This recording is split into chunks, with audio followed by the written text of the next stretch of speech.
तीसरा क्या है, reframe fear as a growth. आप अपने डर को इस सीढ़ी बना लो आगे बढ़ने के लिए। हो सकता है ऐसा कि आपका डर इस सीढ़ी बन जाए आगे। एक बार धीरू भाई अंबानी अपने ड्राइवर के साथ जा रहे थे और बहुत तेज आंधी तूफान बारिश आ गई, बहुत ज़्यादा, रात के 2 बजे हुए थे और सड़क खत्म होने का नाम नहीं ले रही। ड्राइवर ने कहा सर यही रुक जाते हैं कहीं भी जगह देख के। धीरू भाई अंबानी बोले नहीं रुकना नहीं है, चलते रहो चलते रहो। चरई वेती चरई वेती। कुछ देर चले, फिर वही स्थिति। फिर ड्राइवर दोबारा बोला, वो परेशान हो रहा था बेचारा, इतनी तेज आंधी बारिश तूफान।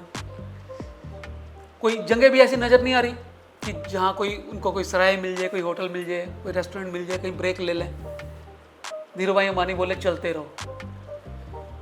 कुछ समय ऐसा आया, चलते रहने के बाद सूर्य निकलना शुरू हो गया, सूर्य की पहली रश्मि दिखाई दी, उषा काल आ गया। तो वो फिर धीरे धीरे करके बारिश भी रुक गई, तूफान आंधी भी रुक गए और वो निकल गए। डर को हराने का तरीका एक ही है कि आप डर के साथ सामना करो। अंधेरे को भगाने का तरीका यही है कि आप अंधेरे से चलते रहो और एक समय ऐसा आएगा जब आपको रोशनी दिखाई देगी।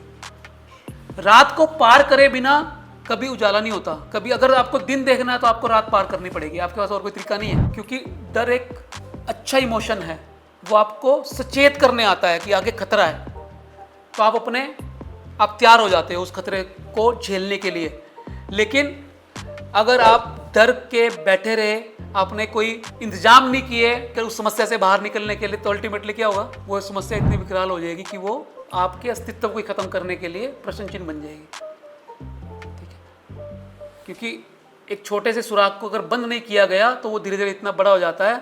और एक छोटा सा सुराग, एक छोटा सा छेद ही अगर एक नदी के अंदर हो जाए, वही धीरे धीरे बड़ा करके बाढ़ लाने का कारण बन जाता है। तो फियर ग्रोथ में तब्दील हो सकता है, बशर्ते उसको समझ लो और उस पर काम करना शुरू करो, उसको ग्रोथ के लिए तैयार करो।